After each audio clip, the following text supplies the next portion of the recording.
दोस्तों, हमारे YouTube channel पर आपका स्वागत है। आज कल आप अखबारों में देख रहे होंगे, जगह जगह खबरों में आ रहा है इलेक्टोरल बॉन्ड्स के मामले में। और ये इलेक्टोरल बॉन्ड्स के मामले में जो इलेक्टोरल बॉन्ड्स पिछले समय इंट्रोड्यूस किए गए थे, पहले जब फिनेंस मिनिस्टर अरुण जेटली थे बीजेपी के पहले शासनकाल में, उन्होंने इसकी कल्पना निकाली थी और उसमें उसके अनुसार से ये बॉन्ड लागू हो गए। तब से कई लोगों ने इसका विरोध किया था। उन्होंने कहा था ये पारदर्शी नहीं है और जो जानकारी लोगों को देना चाहिए वो इसमें नहीं है। तो उसके खिलाफ कई अर्जियां दायर की गई और ये अर्जियां कोर्ट में पेंडिंग थी। अभी सुप्रीम कोर्ट ने पिछले हफ्ते इसका फैसला दिया और कहा कि भाई इलेक्टोरल बॉन्ड के पूरे डिटेल्स सरकार ने देना चाहिए, एसबीआई ने देना चाहिए। वैसे तो एसबीआई सरकार के नियंत्रण में है, तो एसबीआई ने तो पहले तो कहा कि भाई हम ये डिटेल्स 6 महीने बाद देंगे, जून में देंगे। फिर सुप्रीम कोर्ट ने कहा कि इस डेटा को कोई ज़्यादा वक्त नहीं लगता, आप इसको तुरंत 2 दिन के अंदर दीजिए।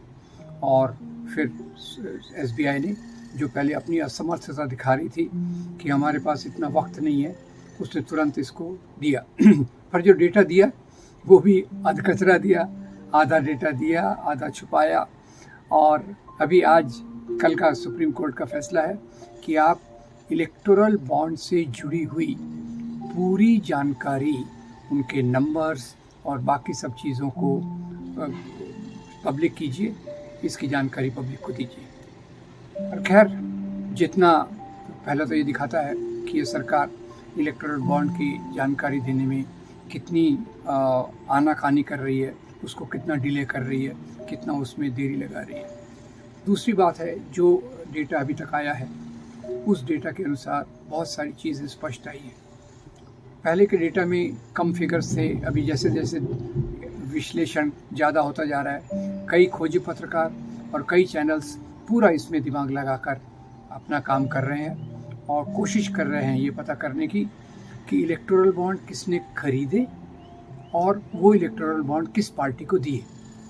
अब ये पूरी जानकारी नहीं है, पर फिर भी जितनी जानकारी अभी तक उपलब्ध है उसमें मोटी जानकारी है कि करीब 20,000 करोड़ के इलेक्टोरल बॉन्ड खरीदे गए। शुरू में 12,000 का फिगर था, अभी 20,000 आ गया।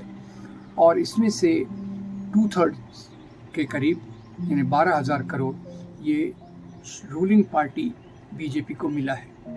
बाद में टीएमसी को कुछ मिला है, कुछ तमिलनाडु में डीएमके को मिला है, कुछ तेलंगाना की पार्टी को मिला है और कांग्रेस को भी कुछ मिला है।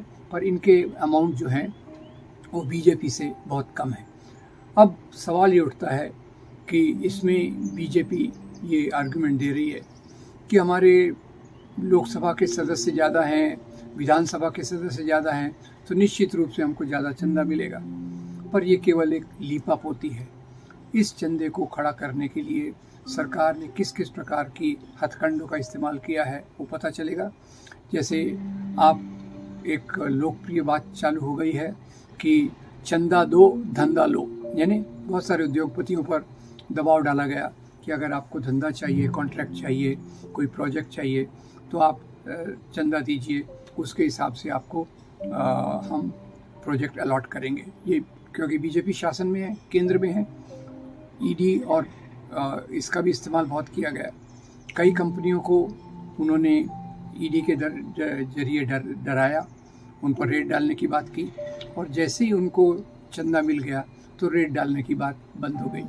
अब ये जो फाइनेंस मिनिस्टर निर्मला सीतारमण हैं, ये बताने की कोशिश कर रही हैं कि हमने तो चंदा मिलने के बाद भी रेड डाली, पर उसमें कोई सत्य नहीं है। अभी पूरी सच्चाई वापस बाहर आ जाएगी। पर ये 2 चीज़ें दिख रही हैं कि रूलिंग पार्टी बीजेपी ने कई उद्योगपतियों पर और कई व्यापारियों पर दबाव डाला और जिसके कारण उन्होंने बड़े बड़े डोनेशन इस पार्टी को दिए। बड़े मज़े की बात यह है, बहुत सारी शेल कंपनियां खड़ी की गई और वो शेल कंपनियों के माध्यम से भी बीजेपी को डोनेशन मिला। यहाँ तक क्या देखने में आया है कि कई जो कंपनियां जिनका प्रॉफिट कुछ ज़्यादा नहीं है, प्रॉफिट जैसे 5 करोड़ है, 10 करोड़ है, उन्होंने इलेक्टोरल बॉन्ड 100 करोड़ 200 करोड़ के खरीदे हैं। कई कंपनियां ऐसी हैं जो अपने एम्प्लॉयज़ को चंदा सैलरी नहीं दे पा रही। पर जहाँ तक सवाल है इस बात का इलेक्टोरल बॉन्ड को खरीदने का, तो इसमें वो काफ़ी आगे हैं। तो ये इनको कैसे समझा जाए? ये काफ़ी एक प्रकार से गोपनीय बात है। एक गोरख धंधा हमको दिखाई दे रहा है और गोरख धंधे के पीछे की सच्चाई जल्दी पता चल जाएगी। अब जहाँ तक भारतीय जनता पार्टी का ये आर्गुमेंट है कि हमारे जो ज़्यादा सदस्य हैं, एमपी ज़्यादा हैं, तो उसके कारण ज़्यादा मिला, तो ये बात बिल्कुल विश्वसनीय नहीं लगती। ये इसमें कई तरीक़ों का इस्तेमाल किया गया है, जिसको कहते हैं कि बीजेपी अभी शासन में है तो साम दाम दंड भेद सब तरीके से इस प्रकार के चंदे की उगाही की गई। और अभी तो इस पर कई मीम्स भी आए हैं। पर एक बात स्पष्ट है कि ये चंदे के पीछे गोपनीयता जो जिस प्रकार से रखी गई है, उससे सरकार के इरादों पर पूरा शक होता है। और दूसरा, ये चंदे का बहुत बड़ी रकम ये बीजेपी ने उपयोग की है अपने बिल्डिंगें बनाने के लिए, अपना इंफ्रास्ट्रक्चर खड़ा करने के लिए, जो एक प्रकार से चंदे का बहुत बड़ा दुरुपयोग है। अब सवाल उठता है, बीजेपी वो पार्टी है आज अलग अलग प्रकार के बहाने बना रही है। इस पार्टी की जब शुरुआत हुई चुनावी एरिया में 1990 के आसपास बड़े पैमाने पर, तो इसने अपना एक स्लोगन रखा था, पार्टी विथ ए डिफरेंस। यानी बाकी पार्टियां तो करप्शन करती हैं, पर एक भाजपा ऐसी पार्टी है जो करप्शन से ऊपर है। बाकी पार्टियां सिद्धांतों के आधार पर नहीं चलती, भाजपा एक ऐसी पार्टी है जो सिद्धांतों पर चलने वाली पार्टी है। ये उनका शुरू में दावा था। खैर, ये दावा कितना खोखला है ये अभी इलेक्टोरल बॉन्ड के सिलसिले में हमको दिखाई दे रहा है। उसके बाद मैं आपको याद दिलाना चाहूँगा कि बीच में यूपीए के ज़माने में कई स्कैम सामने लाए गए, और वो स्कैम जब सामने लाए गए तो कहा गया बीजेपी ने कहा कि कांग्रेस बहुत भ्रष्ट पार्टी है, और इसी के चलते अन्ना आंदोलन शुरू हुआ। अन्ना आंदोलन को भाजपा आरएसएस का पूरा समर्थन था लोकपाल की नियुक्ति के लिए। पर खैर, अन्ना आंदोलन चला, पर उसका सबसे मुख्य उद्देश्य जो था वो कांग्रेस की बदनामी करना। जो मुद्दों पे बड़ी पब्लिसिटी की गई कि कांग्रेस ने ये घोटाला किया, कांग्रेस ने वो घोटाला किया, बाद में पिछले 10 साल से ये सत्ता पे हैं और उसमें से कोई भी बात सच नहीं निकली। ये एक सोचने की बात है। इस पार्टी के पास एक इलेक्टोरल मशीनरी बहुत बड़ी है, एक कार्यकर्ताओं की संख्या बहुत बड़ी है, पब्लिसिटी बहुत करते हैं। उसके आधार पे इन्होंने कांग्रेस को बदनाम करने की पूरी कोशिश की। और अब जब ये इलेक्टोरल बॉन्ड के माध्यम से उनकी सच्चाई सामने आ रही है, तो इसको छुपाने के लिए पहले तो वो डेटा देने से इनकार कर रहे हैं।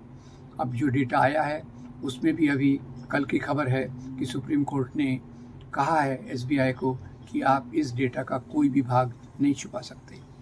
तो दोस्तों, वास्तव में समस्या तो है। समस्या क्या है कि लोकतंत्र में चुनाव की फंडिंग कैसे होना चाहिए। अभी तो फंडिंग का जो मामला वो दिख रहा है कि जिन पार्टियों को, जिन कॉरपोरेट घरानों को, जिन इंडस्ट्री वालों को सरकार से फेवर लेना होता है, वो चंदा देते हैं और इस प्रकार से आगे चलते हैं। कई पार्टियां अपने सदस्यों से चंदा जमा करती हैं, और इसमें जो चंदा देने की बात है तो उस पर सोचने की ज़रूरत ये है कि इसमें एक प्रकार की पारदर्शिता का होना ज़रूरी है।